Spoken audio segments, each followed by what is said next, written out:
Welcome. This is the 9th lecture of computational commutative algebra.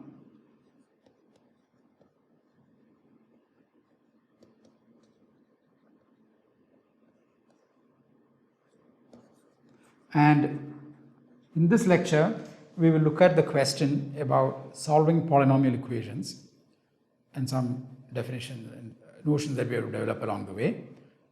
And we will learn, and in the subsequent 2 or 3 lectures, we will look at this theorem called Nullstellensatz, originally proved by Hilbert, and we'll see some few variations of that same theorem, and we will prove them as we would need to.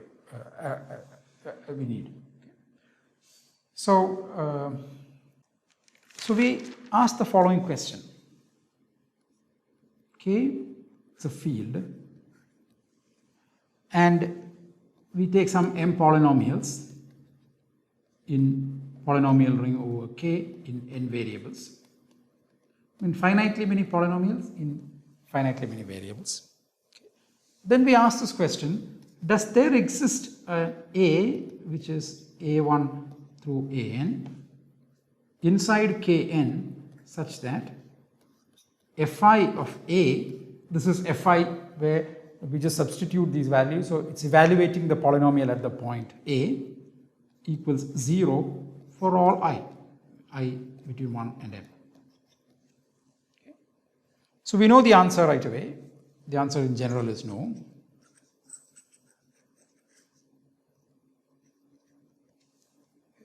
If you look at the polynomial x squared plus 1 inside Rx, okay, there does not exist any real number R such that a squared plus 1 is 0. Okay. So the answer in general is no. Okay. But, well, that's because R is not algebraically closed. So we might say that. So that is what we want to understand. Okay, so now, okay. But does there exist a point A in an n-tuple with values in the algebraic closure of K such that Fi of A is 0 for all I? Okay. So we may want to ask this question. So K bar here is an algebraic closure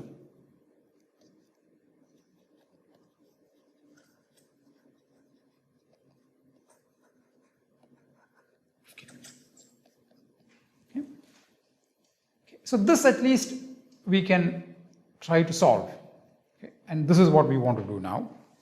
Okay. So now we take K to be algebraically closed because we want to develop these things.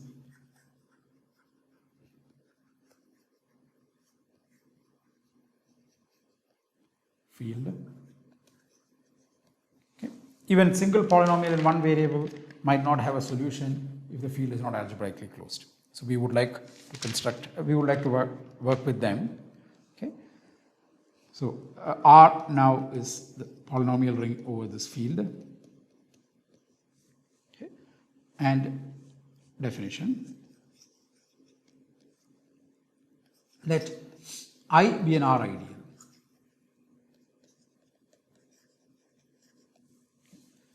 By the variety of I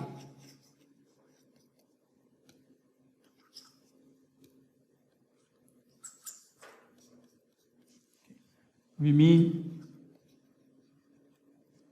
the set Vi, which we define as the set of points A inside K and n tuples from K is algebraically closed such that F of A is 0 for all F in I. In other words, this is the set of common zeros of all the elements in I. Okay. And sometimes it's called an affine variety, but for us, this is the only thing that we're going to see for now, so we'll just use the word variety. Okay.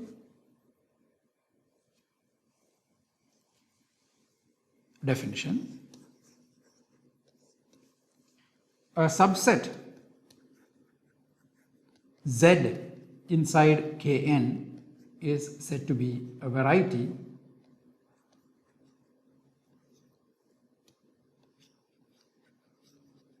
earlier. Remember, we said the variety of I.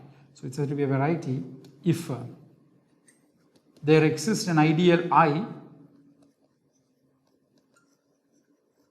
such that Z is V of I. Okay. So this is a. So we are interested. So the point is, we are interested in studying the set of zeros of a family of polynomials. So remark. Okay. Let G inside I be a generating set.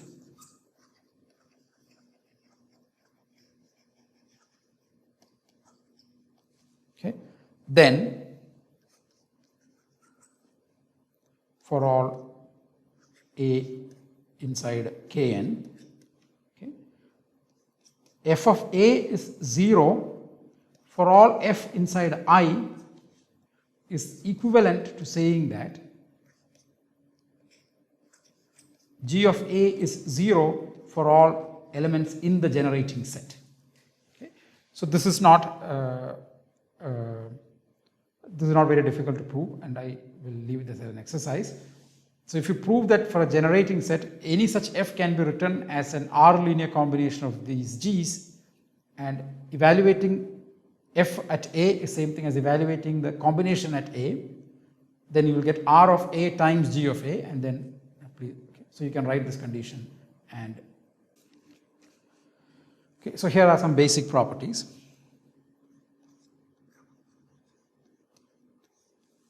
Okay. So throughout I, J are R ideals in this list of properties. Okay. If I is inside J, then V of I contains V of J. So this is containment order reversing. Okay. 2.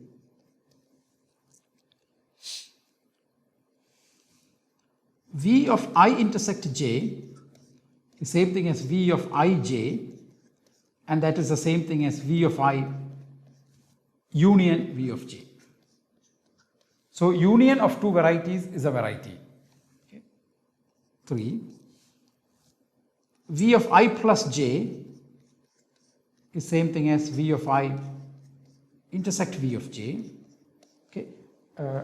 Perhaps we didn't discuss what a sum of two ideals is. So when I prove it, I will just explain what that is. And 4, V of the radical of I is V of I. Okay. 4 is related to Nullstellensatz. This is an extremely weak version. This is not what we want to, this is not our goal. It's just an easy observation for now. Okay. So let's prove these things.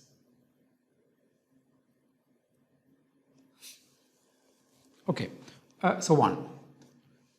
1 is, so let's look at 1. So 1 is going to be an easy, 1 is going to be an exercise. I is inside J. Okay. So we want to prove this statement. So if you take a point A inside Vj, every element of J vanishes there, hence every element of I vanishes there, so that gives us proof. Okay, so 1 is done.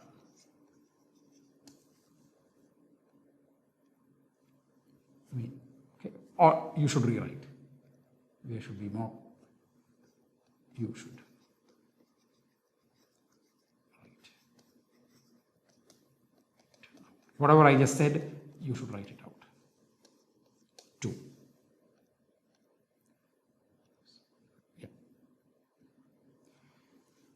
Let's look at the, so we'll use 1 throughout in these arguments. Okay, so let's look at these statements.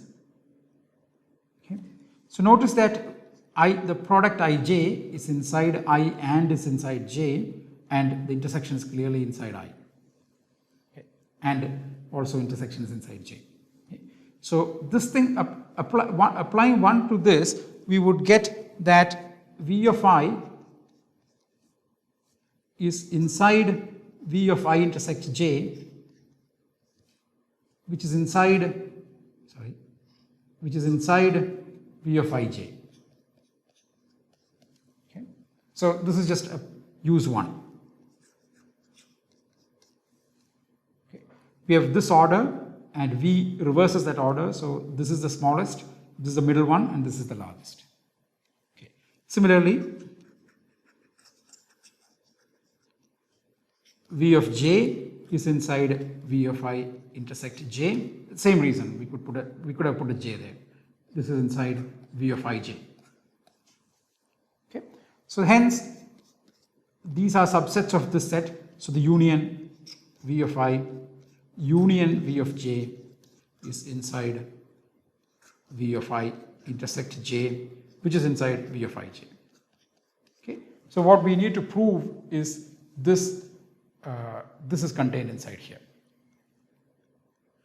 Therefore, we want to show that V of ij is inside V of I union V of j. Okay. So let's take generating sets for these. So we have already proved that these are finitely generated. Ideals are finitely generated. So for simplicity, let's just take finite generating set. Fm be a generating set of I, okay, and respectively Gn generating set for j. Okay. Then ij is generated by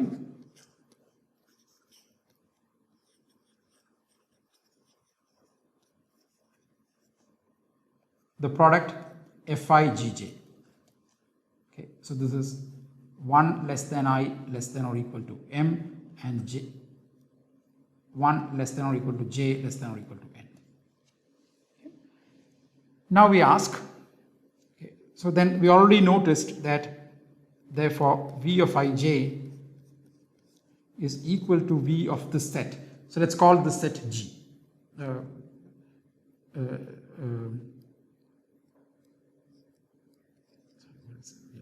This is the set of all A inside Kn such that Fi Gj, the product evaluated at A, this n, evaluated at A is 0 for all ij.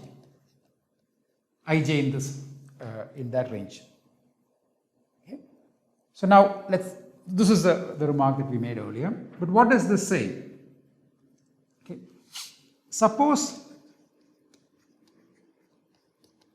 so let's notice that when you're evaluating a product of a polynomial at a point is same as evaluating them individually and then take the product. Okay. So suppose fi of A is 0 for all I. In other words, so this implies that A belongs to V of, what is A? Okay, let me put in here. Let A be inside V of ij. Okay. We want to show that it is in the union Vi union Vj. So if this is true, then this is in Vi. Okay. Otherwise, there exists an I such that Fi of A is non-zero. Okay. But now we use it as a product, but Fi of A times Gj of A is 0 for all j. So in other words, this says that Gj of A is 0 for all j, or in other words, A is inside Vj, which is what we wanted to prove. A is inside Vi or A is inside Vj. Okay. So this proves this claim, okay. And then putting that back here, we get equality for all these three. That was step 2. That was statement 2. So now 3 is we want to prove that v of I plus j is v of I intersect v of j. Okay, let me just briefly say what I plus j is.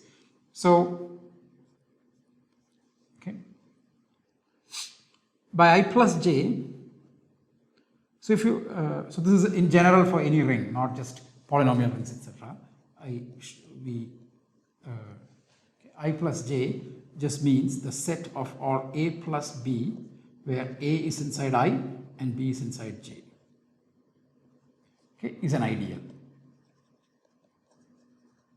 Okay, and one can show that this is the smallest ideal that contains I and j, or in other words, I union. It contains I union j. Okay, so I plus j. So it's easy to check that if you take sums of elements like this. If you take b to be 0, then it's just the same as I. If you take a to be 0, this is just the same as j. And if you take elements like this, a sum of two such elements will also have the same form. If you take such an element and multiply by an element of the ring, it will still have the same form. Okay, so this is an ideal. Okay, so now, okay, so the remark that we want to make is, so as earlier, okay, let f1 through fm generate I, and g1 through gn generate j. So then I plus j is generated by the union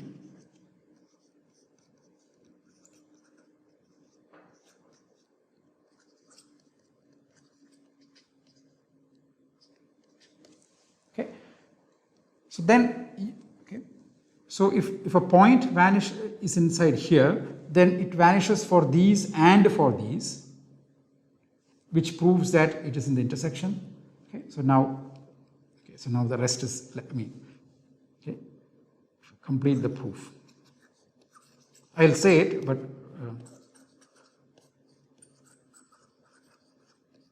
okay. So let me just say it.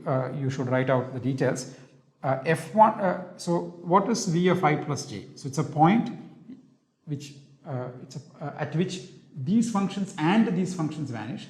Since these functions vanish, it is in vi. Since these functions vanish, it is in vj. So the left side is inside the right side. Conversely, if you take a point inside vi intersect vj, these functions vanish and these functions vanish. Hence, every linear combination of it, R linear combination also vanishes. So it is inside vi plus j. So this is the proof. Okay. So next is a precursor to the Nullstellensatz. Okay. So this is the fourth statement that we had. So we know that I is inside the radical of I. So v of I contains the radical of v of the radical of I. Okay. So this is the statement. Now let's prove the other direction. So let A be inside v of I and f inside the radical of I. So we want to show that f of A is 0. That's what will prove that A is inside v of the radical. But f is inside the radical means that there exists an M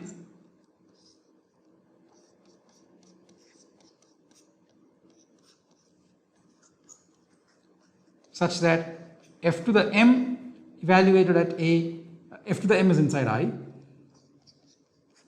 okay, which means that f to the m evaluated at A is 0.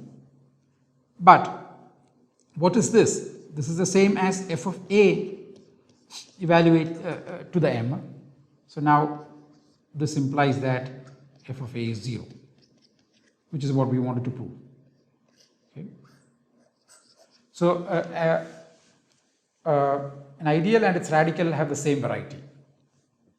In fact, Hilbert's Nullstellensatz will say that the radical of the ideal is the largest ideal with the same variety as the ideal. Okay. So radical of I is the largest ideal J such that Vj equals Vi. That's Nullstellensatz. So it will take us a little while to get there. Okay.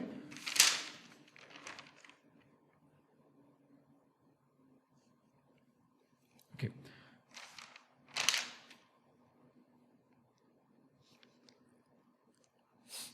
Okay. So now let's state Nullstellensatz, which talks about solutions to polynomials. So this is theorem. This we will refer to as the weak Nullstellensatz, following the book by Cox-Littell-NOC. There are various versions, some weaker than the other. Weak Nullstellensatz.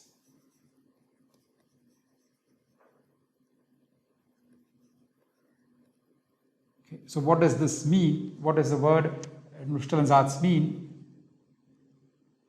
So null here is for 0. Okay. Then Stellen is here for places, and Satz is theorem. Okay. So Hilbert, I mean, not this version, but a different version of this was proved by Hilbert. It's called Hilbert. So we'll state it probably in the next lecture. Hilbert's Nullstellensatz, and that was a theorem about when polynomials would have solutions, and we'll see the way it's stated. Okay. So let K be algebraically closed.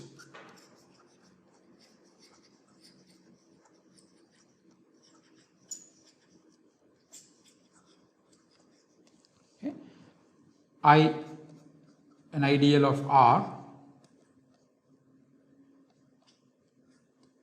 in n variables. Okay. This is an ideal. Then V of I is empty, meaning the polynomials do not have a common solution if and only if I is R. In other words, any proper ideal of R, every element of it vanishes at some point inside Kn. Okay. There cannot be a common solution if and only if I is not a proper ideal. Okay. So we will not prove this now. We will postpone the proof to the next lecture. So now we would like to see it as a way of solving polynomial equations. Okay. So we'll still do this only for algebraically closed fields, and in the exercises I will tell you how to do this for the same statement for other fields. Okay. It requires a little bit of calculation and thinking about how to go from an arbitrary field to an algebraic closure. So we will not do that right now. Okay. So here is a corollary, which is what is useful for us to solve. How is all the Grobner basis coming to picture to do this? So let's just assume K is algebraically closed.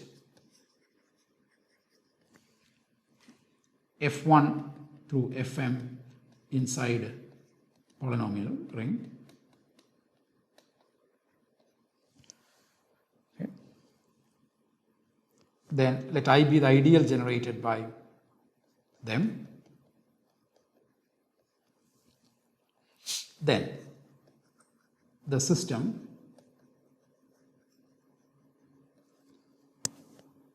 F1 equals 0, F2 equals 0. So this is what we mean by solving polynomial equations. Of course, we could put constants there also, but we can bring the constant back to the side and make it 0. Just relabel what F1 means or what F2 means. So we can as well assume that we are interested in solving polynomials equal to 0, so zeros of polynomials. The system has a solution.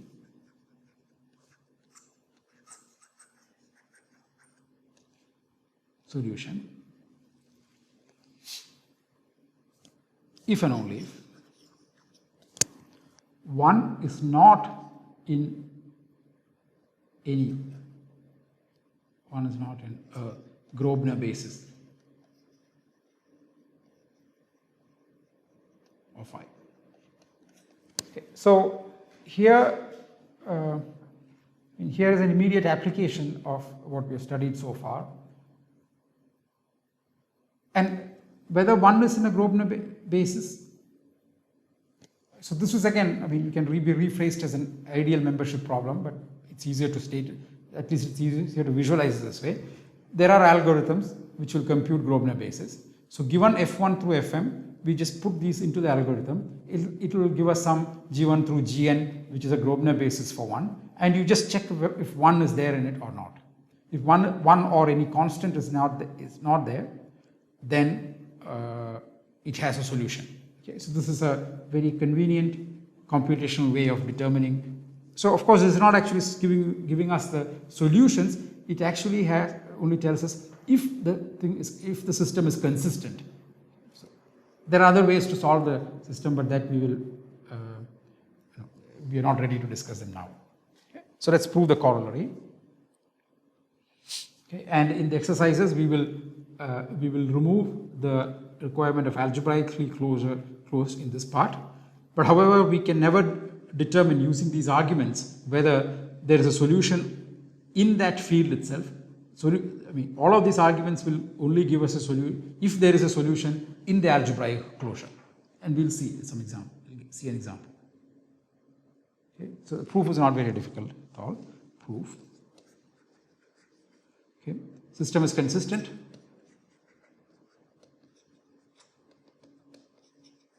The same thing as saying that V of I is not empty.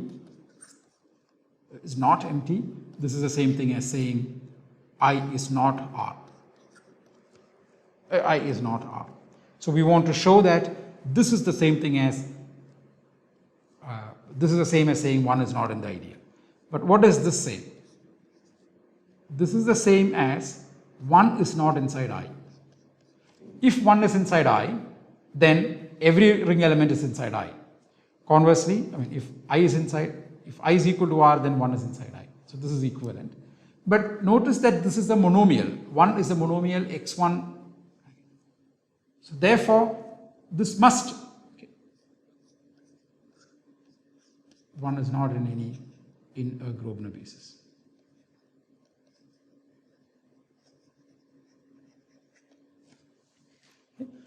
So it's an easy proof. All the new thing that we need to observe is that I is equal to R if and only if 1 is inside I, if and only if 1 is in a Grobner basis. Okay, so this is all that we need. Okay, so Grobner basis with the version of Hilbert-Snood-Stirling that we just proved gives us a way to determine if a system of polynomial equations is consistent. So with this, let us look at a small example in Macaulay. So this is just one small example, mostly. So here, a polynomial ring in 2 variables over the rationals.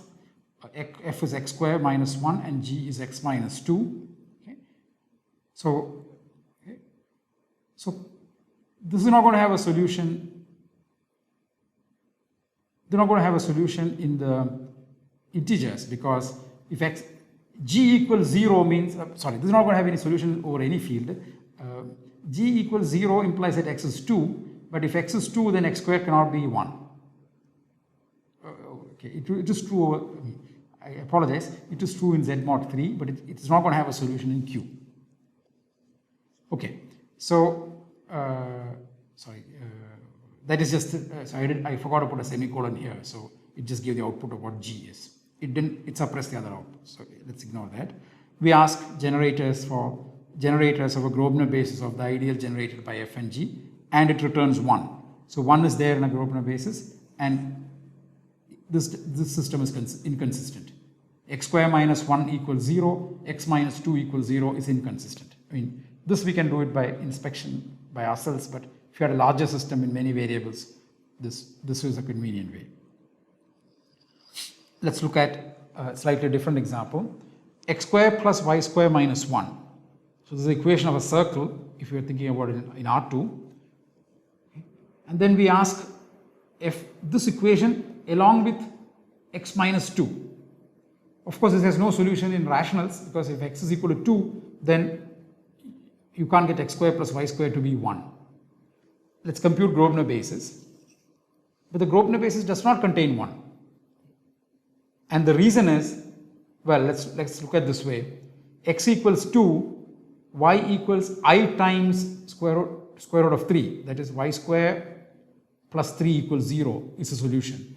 So the Grobner basis will only detect if there is a solution, or the system is consistent or inconsistent with respect in the algebraic closure and not directly in the field itself. Okay? So this is a part that we have to be aware of, and of course we have not proved this fact that, but here at least it is clear that this system has a solution over Q bar, algebraic closure of Q. So this is the end of this lecture, and in the next lecture we'll try to prove Nullstellensatz Satz, and then other versions of Nullstellensatz Satz, and we'll use this further to understand some more properties of Grobner basis.